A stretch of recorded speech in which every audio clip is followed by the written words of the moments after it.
This is the most diabolical update we've gotten in the whole Diddler situation so far. 2 new lawsuits dropped just today, and both of them were pertaining to minors. But it's not just that, y'all. Multiple federal agencies just descended on the jail where Diddy is being held because the whole place is under investigation now. But wait.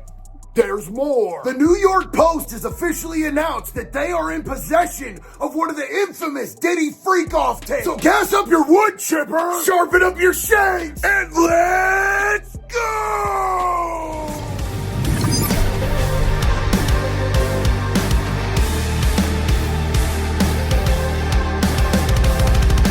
Savage! I'm a savage!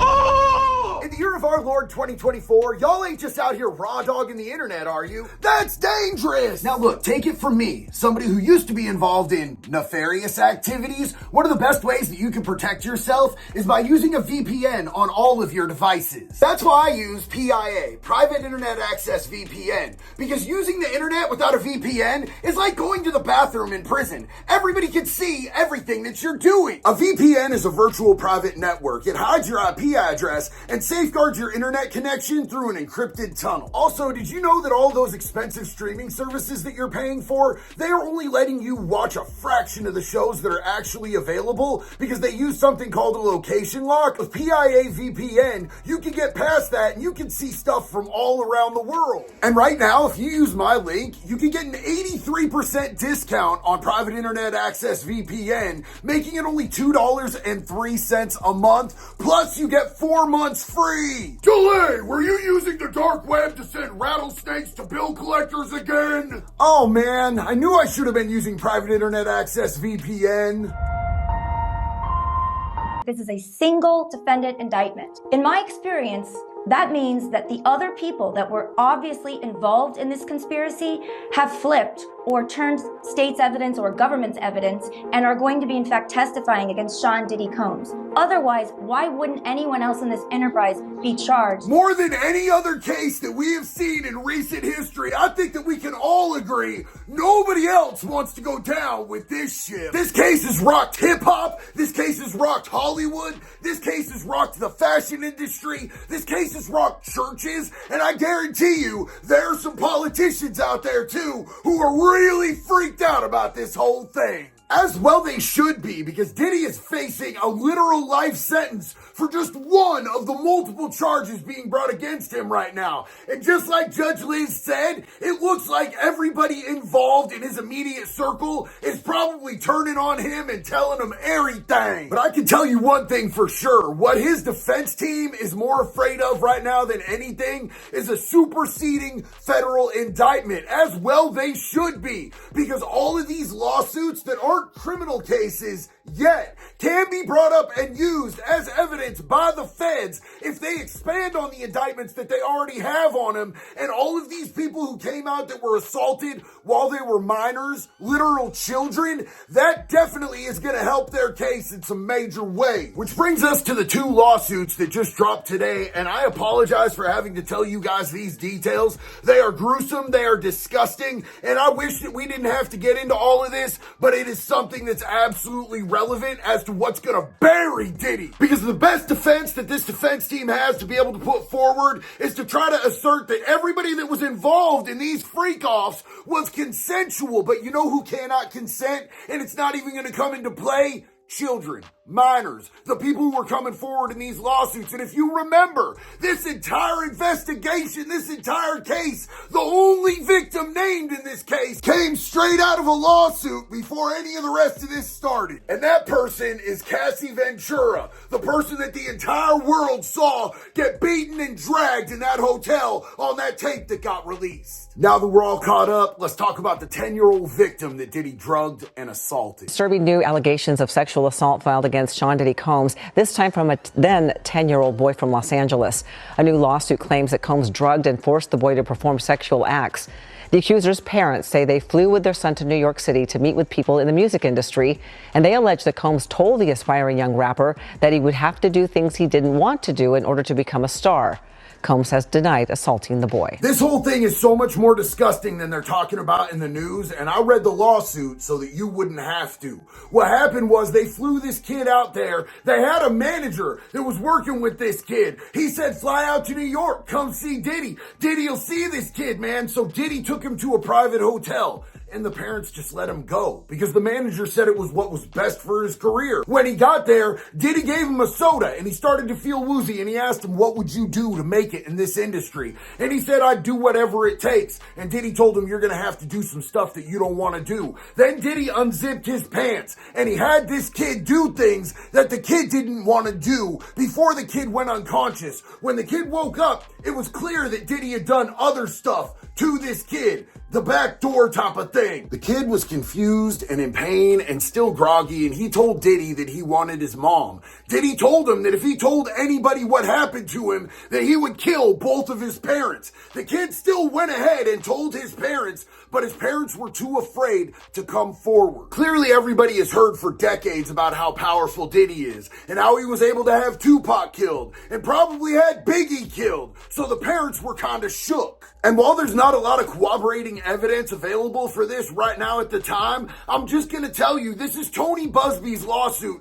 that is bringing this forward. And Tony Busby would not be bringing this forward if Tony didn't think that he could win. Our law firm has been at the forefront of some of the most important litigation in the United States. We like the tough cases. We've handled over the last 25 years some very big and very important cases. I believe that this one may surpass them all. And if he thinks he can win, the feds are definitely going to be looking into this because they are looking for minor victims that they can incorporate into the superseding indictment. Now, for those of you who don't know who Tony Busby is, he has one of the most successful law firms in the state of Texas, and he's always been a bit of a badass. Y'all remember when he was all up in the news because he spent $600,000 on a World War II tank and parked that bitch in front of his house, and the HOA got hella pissed? I'm not trying to pick a fight with anyone. I just think the tank is cool. It's going to sit right there until I can have it moved. I know, y'all, that had nothing to do with Diddy. I just think the dude's kind of a G, and I would totally crack open a cola with him. Monster, of course. Back to the lawsuit, let's hear about the 17-year-old victim. In another new civil lawsuit, a man alleges he was 17 and auditioning for Making the Band when Combs assaulted him under the guise of questioning how he would handle situations involving sexual pressure. Combs denied this claim, too. Now, I know that a lot of us have been waiting for this part. It is the Diddy freak-off tapes part because the New York Post says that they have one of the tapes. They're dissecting it. They're checking for dates. They're mixing and matching to make sure that everything is completely 100% authentic because these days, when you see some stuff on the internet, everybody gonna be like, oh, that's AI, bro. That isn't real. Even if it's real. And if you remember correctly, it was about 3 weeks ago when everybody was talking about how one of these tapes was getting shopped around to different media outlets where it was a freak-off party where Diddy was clapping cheeks on an A-list celebrity who was even more famous than him, who might have been a minor at the time. Now, the New York Post is only talking about one tape that they have, and it's not clear whether or not they have that tape as well, but let's talk about what they've been releasing as far as informations so far. Now, in this article that released a few days ago with the super dubious headline, they're talking about this freak-off tape. Now, they claim to have this freak-off tape, but they've told us basically they're not gonna share. Rude, but they have told us what happens in this freak-off tape. So apparently this picture's really important because he's wearing the same exact shirt in this picture as the freak-off tape. Okay, so, quick question, but am I the only one who thinks it's super weird to wear a God is the greatest shirt while you're sexually assaulting people? But let's just be honest, what we all really want to know is, who was at these parties? I thought you'd never ask. Here's a picture of him with Quincy Jones and Ice-T. One of him and Eva Longoria. Right here, he dancing with Paris Hilton. And there's a whole bunch of others, but according to the New York Post,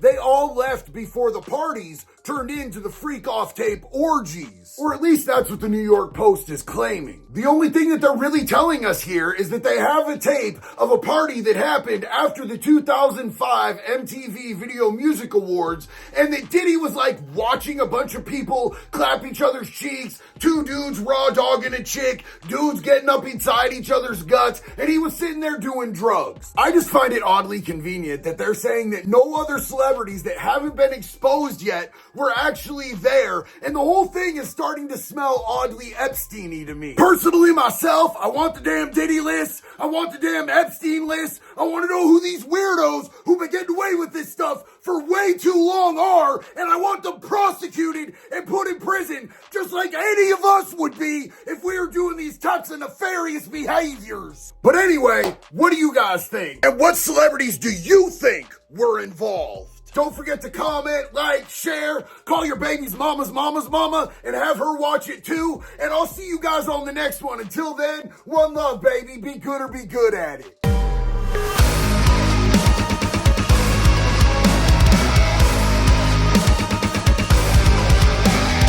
And only here at Delay Enterprises, we have the exclusive audio that you won't hear anywhere else. Now, I want you to know that what you're about to hear might be incredibly difficult to stomach. So, this is your trigger warning right now. Oh, wait, you're not gonna even put baby oil on it first? Oh, yeah, boy. You like that? No, I don't like that.